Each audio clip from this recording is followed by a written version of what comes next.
Pas de Londres pour Christina Cordula et Zaya Dehar en ce lundi 30 janvier.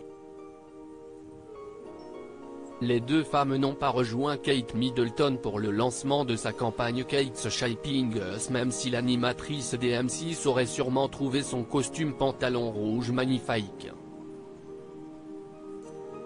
Christina Cordula et Zaya Dehar ont préféré passer la soirée à l'Institut du Monde Arabe situé dans le 5e arrondissement de Paris. Pas d'exposition spéciale ou de spectacle mais une petite fête placée sous le signe de la tolérance. CIST au cœur de l'Institut culturel français que l'association Shams, venant en aide aux personnes LGBT vivant en France et ayant des origines maghrébines et moyen-orientales, a organisé une petite soirée. L'ancien ministre de la Culture Jack Lang ne pouvait pas manquer une occasion pareille. Il ne l'a d'ailleurs pas regretté en voyant débarquer Zaya Dehar et Christina Cordula parmi les convives. Jack Lang a d'ailleurs lâché le bras de son épouse Monique pour prendre la pose aux côtés des deux femmes. Zaya Dehar avait opté pour la sobriété en portant une mini-robe noire laissant le monde libre d'observer sous toutes les coutures ses jambes interminables. Christina Cordula était elle aussi en mode sombre mais plus rock'n'roll.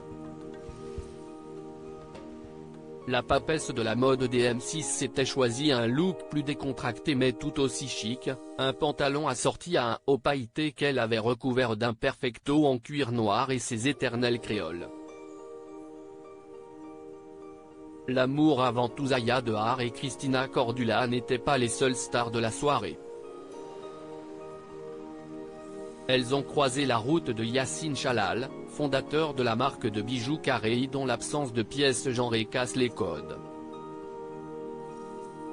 Mais aussi celle de la créatrice Michelle Lamy, épouse grunge et déjantée de Rick Owens, dont le look était étonnamment sage comparé à d'habitude. S'ils venaient de milieux différents, tous n'avaient qu'un seul but, souffler un vent de paix et d'amour et mettre à mal les discriminations à l'égard de la communauté LGBT. Malgré l'évolution des mœurs, les mauvais traitements, les insultes et les agressions continuent d'être un fléau. Plusieurs personnalités publiques en ont d'ailleurs souffert à l'image de la chanteuse Oshi, laissée pour morte après une agression dans le passé. Mais son passage aux victoires de la musique en 2020 a fait perdurer le calvaire. J'ai embrassé une danseuse à la fin de ma prestation et j'ai reçu des milliers de menaces de mort. Du coup, j'ai reporté plainte.